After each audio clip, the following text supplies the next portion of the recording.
is. The Georgia Bulldogs have won the SEC championship and sealed one of the great wins in college football this year, doubling up the Texas Longhorns and putting themselves in position to be one of the two top-seeded teams going into the first ever 12-team college football playoff. We need to talk about what that means, what's next for Texas, what's next for the playoff, and what we still need to figure out heading into Selection Sunday, which is less than 24 hours away. What's up, kid folk? It's RJ Young. I am not on a step mill. If this is your first time watching the #1 college football show, please subscribe, hit that bell, like this video so you don't miss any of the instant reaction segments that we do right here, talking ball 24/7, 365. And going into this one, I thought that Texas might have had something figured out. I thought that Texas might have had some things going their way, but from the very beginning, it didn't look good when you don't have Kelvin Banks at left tackle, the best left tackle in the sport, a top 10 pick if ever there is one in this upcoming NFL draft. And while Goolsby is good, he's not the dominant force that left tackle had been. Some would say, though, it shouldn't matter, though, because Mykel Williams was being Mykel Williams the entire day. That man is going to get drafted in front of Kelvin Banks because of what he was able to do against this Texas offensive line in 2 games where the NFL scouts are going to watch these prospects play. I thought that this was great from Jalen Walker once again. Glenn Schumann, Kirby Smart, they know what they're looking at with Steve Sarkisian, and they know what he wants to do. What he wants to do is run the football. That had been Texas' calling card in the second half of the season. They've been able to run the ball really well and sit on people in the second half football games, particularly in the last minutes of the fourth quarter when they had a lead. They were able to run that thing out. They were not able to run the ball at all against this Georgia front. And even though Quinn Ewers was at times able to take apart this defense, particularly with a Thorpe Award finalist in Malachi Starks back there in the secondary, it wasn't enough. They could not convert these drives into points. Nobody feels as bad about this game as Bert Auburn has to feel about this game, because this should be a 19-16 game. When you give the ball back to Texas, when Quinn Ewers inexplicably throws the ball away, knowing that a field goal was going to tie this game for you and give you an opportunity to win the SEC championship in your first attempt, joining the likes of Arizona State, who won the Big 12 championship earlier today in their first attempt, joining Army, who won the American Athletic Conference in their first attempt, but it wasn't to be, and now the streak continues.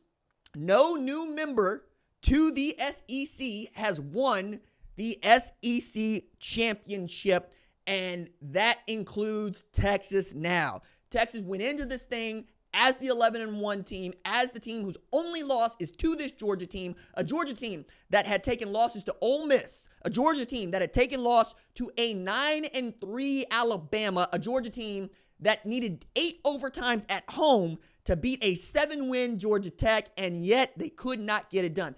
This might be just the second of 3 times that we might see these teams play once again, depending on how good Oregon and the rest of this college football playoff field turns out to be, but I wouldn't be shocked to see this a 3rd time. I know that now Georgia knows they own Texas, and this is something that Georgia fans have been very loud about in the comments on this show, on my Twitter, at RJ_Young. I'm also over there on Threads, Blue Sky, Instagram, TikTok, wherever it is that you be doing the social medias, I be there, and y'all be letting me know what y'all think.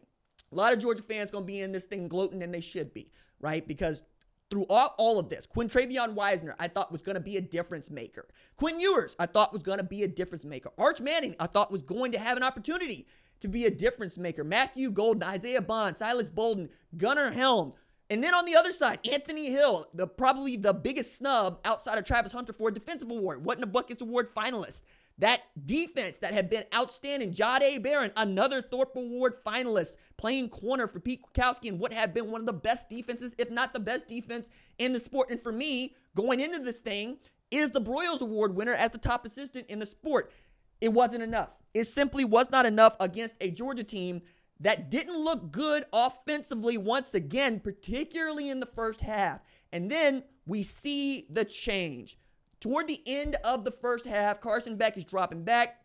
He's trying to make a play. He's getting ready to unload the football. Trey Moore hits that throwing arm as it's coming forward, and it was enough to knock Carson Beck out of the game going into the second half. So we get our first real live look at Gunnar Stockton versus a football team that we think might be good. Gunnar Stockton, who was highly rated coming out of high school, had been committed to South Carolina, ends up going to Georgia, waiting his turn like Carson Beck did behind Stetson Bennett. Carson Beck goes down, and all of a sudden, the offense has a pulse, and the offense is lively and vital because Gunnar Stockton is not only out there slinging it, and that dude's got a cannon for an arm. You saw that on the comeback that he first threw for a completion, but he also is unafraid to put his shoulder down, and he is fast enough to run away from the second level of these Texas defenders, and that ends up being a difference for this team. As we're taking a look at this thing, Gunnar Stockton started the game 9 of 12 for 75 yards, 75% completion, 60 yards. In that first half alone, we saw Carson Beck throw the ball 13 times, go 7 of 13 for just 56 yards. It was clear to me, even as Gunnar Stockton threw that interception, he's the better football player at this particular juncture. And it feels not unlike how people were talking about Stetson Bennett when Carson Beck was back there. It's like, wait on Carson. Carson's going to be good. And he was that first year, right? Last year, he was great. He didn't win the SEC championship. Now, not only did he get succeeded by the backup quarterback, it's not really him that won the SEC championship. It's Gunnar Stockton. And I think that going into this thing, one of the questions we're going to have is, should Gunnar Stockton be the starting quarterback at Georgia for the foreseeable future? And by foreseeable future, I mean your first round playoff game, if indeed they are in the first round of playoff game. I know they're going to be one of the highest ranked conference champions. What am I talking about? And when you first play, your first playoff game, not the first round playoff game.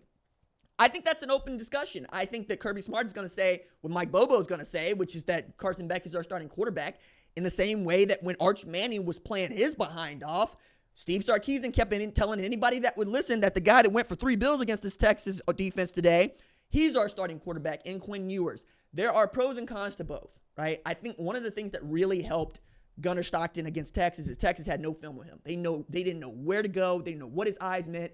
They were trying to play on the fly against this guy, and he took advantage of that. He was a blank slate to them, and they were a blank slate to him, and he came out on top. Full credit to that dude for stepping into this moment, not unlike Jalen Hurts, Tua Tagovailoa, but the difference here is Gunnar ain't played like that. Jalen had played like that. Tua had played like that. This dude comes off the bench, never expecting to see this guy play at all, and behind an offensive line that had a hard time today, with a run game that was at times looking like it was going to get stuffed, they put together drives when they absolutely, positively got to have it. And what do we get? We get Georgia winning the SEC championship game.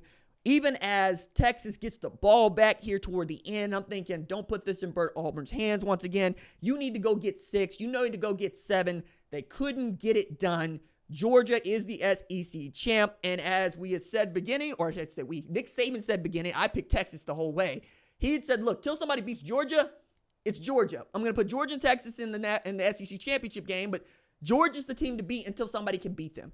It doesn't matter that somebody could beat them in the regular season. It matters that when it came time to play for championships, that game at Mercedes-Benz in Atlanta, they showed up and they showed out against the freshmen that are the Texas Longhorns, who get an opportunity once again to try to pursue this dream of winning a national championship for the first time since 2005. But in what is basically a down year by Georgia standards, with a defense that's so-so, especially on the back end, with an offense that's mid, you're still able to win the SEC championship in its loaded year with 18 teams, with upsets galore, where people are asking, is the changing of the guard going to be real with Nick Saban's first year not being in that league since 2007? It's Kirby Smart's league. It is Georgia's league, and it is going to stay that way for the foreseeable future, so it seems. Man, can't wait to talk more about what this means Selection Sunday, what the rankings are going to be like. If you want to see my reactions to those things, please remember to subscribe, like this video, and we'll see you very, very soon.